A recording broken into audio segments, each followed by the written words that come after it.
Alors, je vais, maintenant que vous avez vu cette diapo, eh bien, juste vous expliquer les différents types de mycorhizes qu'on va trouver dans le monde. En gros, les deux plus grandes familles, ce sont les ectomycorhizes qui sont plus les mycorhizes des forêts, des arbres forestiers comme les pins, les bouleaux, les hêtres ou les chênes. Et puis, une deuxième famille qui est la plus grande, ce sont les endomycorhizes. 90% font partie de cette famille. On va retrouver les éricacées, les orchidées, mais surtout les mycorhizes à arbuscules qui concernent les plantes agricoles, horticoles. Alors, ça va du blé en allant jusqu'à la tomate. Ce qu'on appelle arbuscule, eh bien, cette petite image que vous voyez ici, comme un petit arbuste qui est fixé sur le cylindre central de la racine de la plante et qui est un lieu d'échange très important qui va être mis en place. Alors, si on regarde ce petit schéma, quand on parle d'ectomycorhize, on est plutôt dans la forêt. Et qu'est-ce qu'on voit dans la forêt? Eh bien, on voit des champignons. Eh bien, quand vous voyez donc des bolets ou d'autres champignons, sachez qu'ils sont connectés avec les racines des arbres qui sont autour. Si on parle d'endomycorhize, on est à l'intérieur des cellules de la plante, alors que pour les ectomycorhizes, on est à l'extérieur des cellules de la plante. Qu'est-ce qu'on peut avoir comme bénéfice? Donc, en résumé, eh bien, on va obtenir une meilleure absorption des nutriments, notamment du phosphore.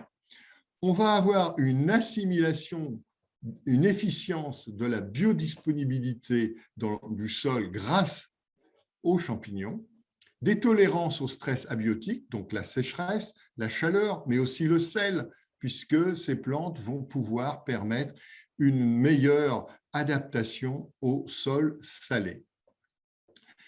Un effet sur la culture se produira sur le rendement, principalement, ou la floraison, et des conditions plutôt optimales de reprise des plantes lorsqu'on met ces plantes, lorsqu'on permet cette symbiose au moment de la plantation.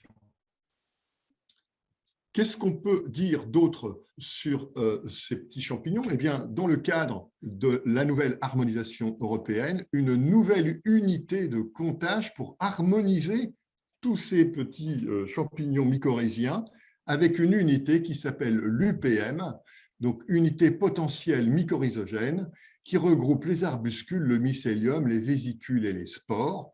Et c'est cette unité qui, demain, va permettre de comparer les produits les uns avec les autres dans leur concentration. Un exemple ici, eh bien, ça peut être des petits micro-fragments de racines qui vont comporter aussi bien des arbuscules, des vésicules que des spores. Qu'est-ce qui fait la qualité d'un produit mycorhizé? Eh bien, d'abord, les souches qui vont le constituer, c'est important. Le type d'organe de reproduction qui va être mis à disposition dans le produit, soit des spores, soit des propagules, des arbuscules. La quantité de propagules par gramme qui correspond à la concentration du produit, mais aussi l'origine de ce produit. A-t-il été fait en in vivo ou en in vitro? Puisqu'aujourd'hui, il n'existe que deux solutions pour reproduire ces mycorhizes. Ce sont des productions qui se font en serre ou bien en laboratoire. Dans quel contexte on peut les utiliser, ces mycorhizes? Eh bien, idéalement, il faut les positionner au plus près des racines ou des semences.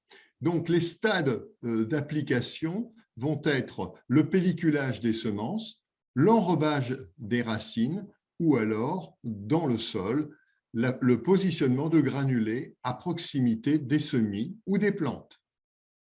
Évidemment, le meilleur contexte pour pouvoir suivre ce développement des mycorhizes, c'est d'avoir un itinéraire de production qui soit adapté, notamment ne pas mettre trop d'engrais à base de phosphore, car ça n'a pas d'intérêt pour la mycorhize. Ça ne la tue pas, mais ça ne favorise pas son développement.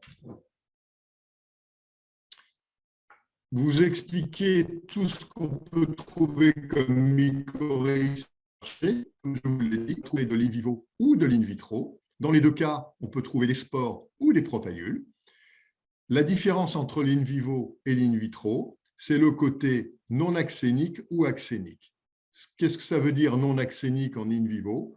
Ça veut dire qu'on ne peut pas garantir à 100% que ce produit sera exempt de pathogènes, puisqu'il a été produit dans des conditions de culture sous abri, alors qu'en in vitro, eh bien, ces produits sont parfaitement maîtrisés au niveau axénique. Il n'y a aucun contaminant dans les produits mycorhizés in vitro.